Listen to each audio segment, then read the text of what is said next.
In today's video, I'm going to teach you how to send broad email with Mautic. By the end, you'll know exactly how to build a message, choose who receives it, and send it with confidence. Start by heading to your Mautic login page and signing in with your credentials.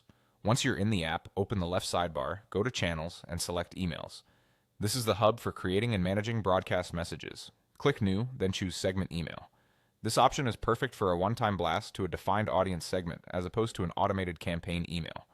Mautic will prompt you to pick a template or start from scratch. Templates are great for speed and consistency, and you can customize everything later. Starting from scratch gives you a clean slate. In the builder, drag in elements like text, images, and buttons to shape your message. Keep the layout clean, prioritize the key message near the top, and make sure your images have descriptive alt text. If your data supports it, consider simple personalization, such as greeting the contact by first name, to improve engagement.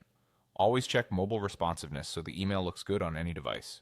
When you're happy with the design, save your work. Next, configure your email settings. Add a clear and compelling subject line, short, specific, and free of spammy wording.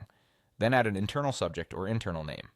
This label is only for you and your team, making it easier to find and report on this email later. Now choose your recipients. Open the contact segment selector and pick the segment that represents your target audience. Take a moment to confirm you've selected the correct segment and that it's up to date, since this determines exactly who will receive the message. Click Save and Close to lock in your content and settings. Review the summary one more time to verify the template, subject, and segment are correct. When everything looks right, click Send. You'll see a confirmation prompt. Use that as your final sanity check, then click Send again to start the broadcast. That's all it takes to send a broad email in Mautic. After it's out the door, you can return to the emails area to monitor performance, including opens and clicks, and use those insights to refine future sends. Keep your list clean, authenticate your sending domain for better deliverability, and ensure your footer includes a clear unsubscribe option to stay compliant and maintain sender reputation.